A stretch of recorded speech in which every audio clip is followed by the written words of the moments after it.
Sa araw-araw nating pamumuhay, ang ating mga iniisip, sinasabi at ginagawa ay may malaking epekto sa ating kinabukasan.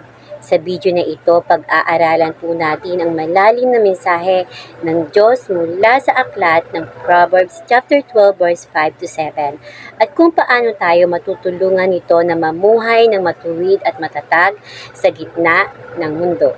Sa Kawikaan chapter 12 verse 5, ang mga pag-iisip ng matuwid ay matuwid, ngunit ang payo ng masama ay pandaraya. Sa Kawikaan chapter 12 verse 6, ang mga salita ng masama ay nag-aabang ng dugo, ngunit ang bibig ng matuwid ay nagliligtas. Sa Kawikaan chapter 12 verse 7, ang masama ay ibinabagsak at nawawala, ngunit ang tahanan ng matuwid ay mananatili. Sa Proverbs chapter 12 verse 5, makikita natin na ang isang taong matuwid ay may tamang pag-iisip. Ang kanyang mga plano ay patas at ayon sa kalooban ng Diyos. Ngunit ang masama, kahit maganda pakinggan ang kanilang payo, ay puno ng panlilinlang. Ipinapakita nito na mahalaga kung sino ang pinakikinggan natin. Dapat ang pinanggagalingan ng payo ay may takot sa Diyos. Sa verse 6, mas pinapalalim ang mensahe tungkol sa kapangyarihan ng salita.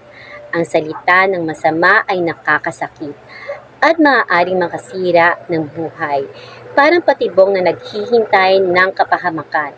Ngunit ang salita ng matuwid ay nagbibigay buhay. Ito ay nakakapagligtas, nakakapagpagaling at nakakapagbigay pag-asa. Kaya mahalaga na maging maingat tayo sa ating pananalita. Sa verse 7, ipinapakita ang resulta ng dalawang uri ng pamumuhay. Ang masama ay maaaring umangat sandali, pero sa huli, sila ay babagsak. Samantalang ang matuwid, kahit dumaan sa pagsubok, ang kanyang tahanan at buhay ay mananatiling matatag dahil nakatayo ito sa pundasyon ng Diyos. Piliin ang tamang pag-iisip. Ituon sa mabuti at tama. Gamitin ang salita para magpagaling, hindi manakit. Mamuhay ng matuwid upang magkaroon ng matibay na buhay. Sa huli, ipinapaalala sa atin ng Proverbs chapter 12 verse 5 to 7 na ang ating isip, salita at pamumuhay ay may bunga. Piliin nating mamuhay ng matuwid upang maranasan ang pagpapala at katatagan na nagmumula sa Diyos. Kung nagustuhan mo ang mensaheng ito, huwag kalimutan